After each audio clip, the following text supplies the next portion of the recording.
We have a lot to discuss today, from Chapman to Fernando Tatis Jr. It's going to be an exciting one. How's it going, everyone? My name is FamedFriar. Welcome back to another video where today we are going to be going over the news across baseball. If you are yet to hit the subscribe button like 76% of people that watch my videos, please do so. Let's go ahead and talk about this.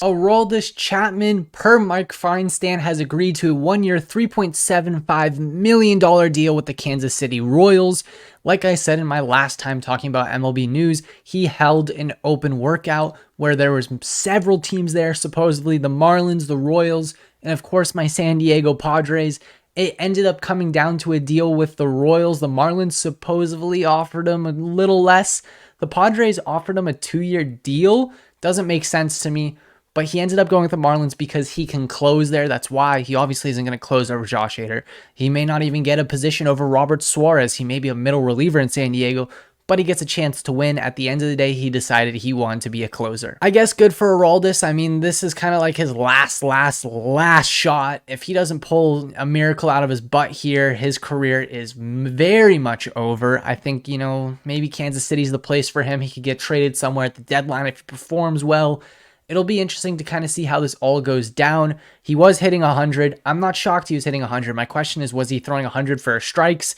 That's what I really want to know. If he was throwing 100 for strikes, maybe the Cuban missile's back. Obviously, the big deal, Miami makes a humongous trade. They trade the Lopez and Arias deal. I went over this a bit already. It was a humongous trade.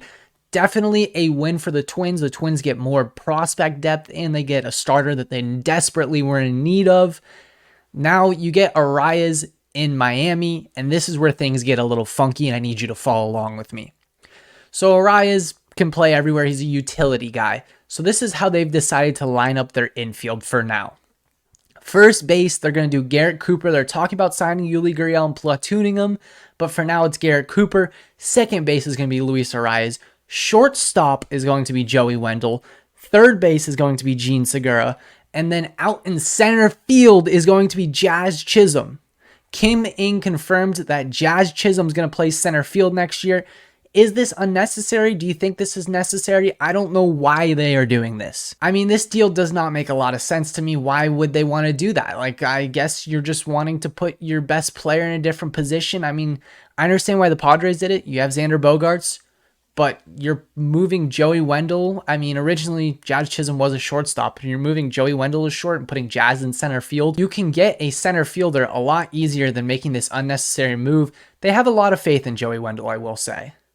I don't think Joey Wendell's a bad baseball player by any means, but I don't think he's, this crazy over-the-talented player that they really are kind of hyping him up to be.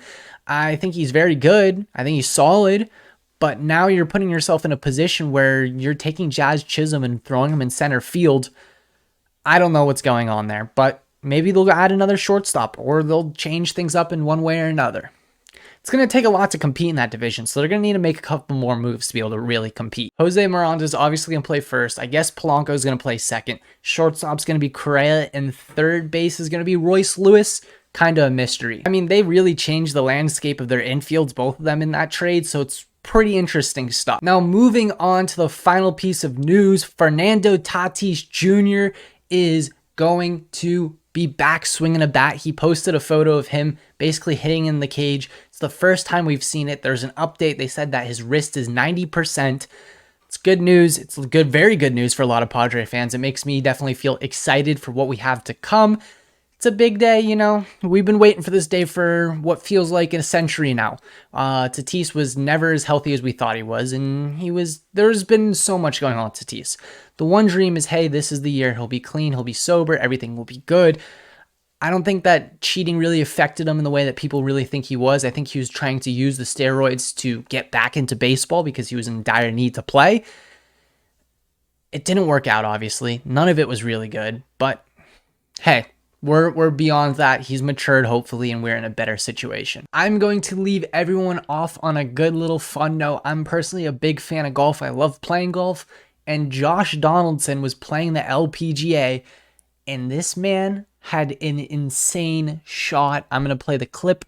It's pretty freaking cool. Back of the screen. It's not easy to hold the back. Like that action. Hold on, get in the hole. They're asking for it to get in the hole. They like the line. Oh, yes. That was really good.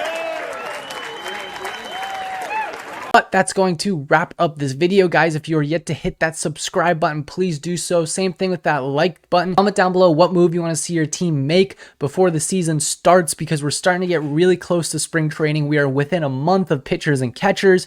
I'm excited. I hope you are too. I'll see you guys all in a video very, very soon. Peace. 305 to the 619, baby. Let's go. Let's go, San Diego. Live that shit up, San Diego. Let's fucking go. Woo! It's our fucking house. Hey. It's our house right here, baby. Let's go. I love it. I love it. Hey, Manny.